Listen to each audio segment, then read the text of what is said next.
Bonjour à tous. Phase 2 de la révolte, la révolution jaune est en marche. C'est le prélèvement à la source, c'est-à-dire le racket à la source. Allez, c'est parti.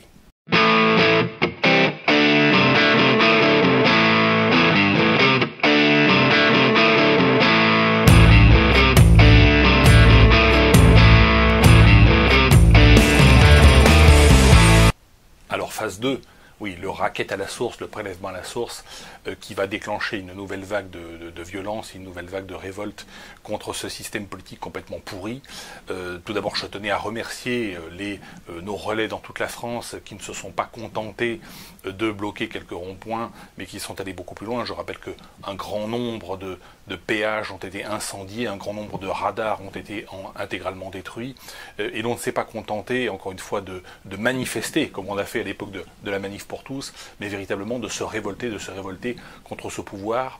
Et le peuple de France aujourd'hui, le peuple des Francs en réalité, est en train de divorcer de cette classe politique et de cette pourriture politique qu'il exploite.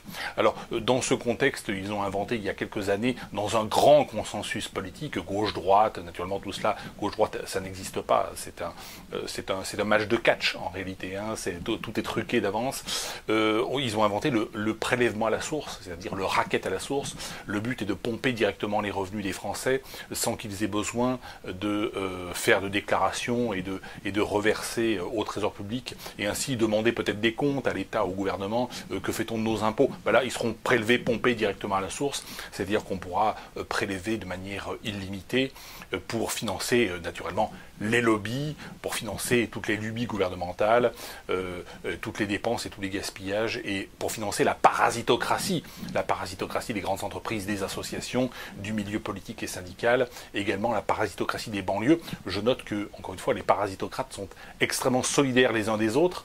Hein, vous voyez, les grandes entreprises qui possèdent les médias sont totalement solidaires de la classe politique et syndicale, et les petites racailles de banlieue, hein, les petits parasites migrants, eux également sont totalement solidaires du gouvernement. Ils ne se révoltent pas. C'est ce que j'avais expliqué dans plusieurs vidéos. Donc le racket à la source, c'est la phase 2, puisque ce racket va concerner les Français qui payent de l'impôt sur le revenu. Donc ça ne concerne pas tout à fait le même public que le public des gilets jaunes, qui étaient souvent des petits salariés ou des petits retraités qui ne payaient pas forcément l'impôt sur le revenu. Là, on va taper la classe moyenne. On va taper la classe moyenne, moyenne inférieure, moyenne supérieure. On va taper l'électorat de Macron, on va taper l'électorat qui réside dans les centres-villes, qui réside à Paris, à Lyon, à Marseille, dans les grands centres urbains. Et là, on va voir se développer de nouvelles violences, non plus seulement contre les péages ou contre les radars, mais contre les trésoreries, contre les perceptions, peut-être contre les préfectures, peut-être contre les mairies. Donc on va passer à la phase 2. La phase 2 qui a été décidée, encore une fois, ce racket à la source a été décidé il y a plusieurs années. La légende dit que c'est dans une orgie à Marrakech, où je rappelle qui est la Mecque de la pédophilie internationale et notamment française. Vous savez que lorsqu'il s'agit de sodomiser une personne, que ce soit un adulte ou un enfant, il faut faire ce qu'on appelle une préparation anale. Et bien l'idée du racket à la source viendrait de là. On prépare effectivement les Français à les sodomiser, tout simplement. C'est comme ça qu'il faut le dire. Bon, c'est une légende urbaine, mais en tout état de cause, le but est de faire en sorte que les prélèvements obligatoires ne soient plus douloureux. En réalité, cela va réduire fortement le pouvoir d'achat des Français, car beaucoup d'erreurs vont être commises par les entreprises et par Pôle emploi, par exemple, qui reverse aussi, qui prélève également à la source et qui pratique le racket à la source pour le compte du Trésor public, parce que les grandes entreprises et les administrations, comme Pôle emploi, ne voudront pas se mettre en défaut vis-à-vis du Trésor public. Donc ils prélèveront plus que ce qu'ils doivent, quitte ensuite à faire une régularisation. C'est pour ça que l'Élysée d'ailleurs a mis en place une cellule d'urgence concernant le racket à la source pour apaiser les tensions et pour éviter que la situation dégénère. Mais la situation va dégénérer dans tous les cas de figure. Alors, deuxième phase de la révolte. La troisième phase, ce sera lorsque une grande banque européenne va bientôt faire faillite.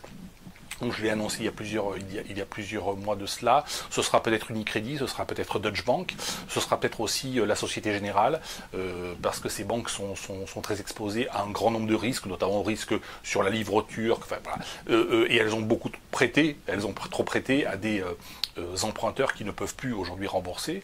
Donc une grande banque va faire faillite. Donc il y aura soit on va faire tourner la planche à billets à l'échelle de l'Union européenne, et à ce moment-là, ça va créer de l'inflation, donc ça va réduire le pouvoir d'achat, ce qui va attiser encore plus la révolte, soit on va vers l'éclatement de la zone euro, et dans ce cas-là, dévaluation monétaire, dévaluation du franc, et là aussi perte de pouvoir d'achat. Dans tous les cas de figure, la perte du pouvoir d'achat va être beaucoup plus forte dans les mois et les années à venir qu'elle ne l'a été au cours des 5 ou 10 dernières années. Il faut savoir qu'on a jusqu'à présent vécu à crédit, l'État a vécu à crédit, les particuliers se sont également endettés à des taux très très bas, dans l'immobilier, dans tous les domaines. Et là maintenant c'est fini, il va falloir s'endetter soit à des taux très supérieurs, soit à des taux toujours aussi bas, mais avec une monnaie complètement inflationniste, et on se retrouve un peu dans la situation de la République de Weimar finalement. Donc voilà la situation dans laquelle se trouve la parasitocratie au pouvoir. Le peuple français est en train de divorcer de cette parasitocratie, c'est une excellente chose. Nous sommes des francs. Nous ne sommes pas des soumis, nous ne sommes pas des esclaves, et nous assistons aujourd'hui à Spartacus, la révolte des esclaves tout simplement. Voilà, merci à tous et je vous dis à bientôt.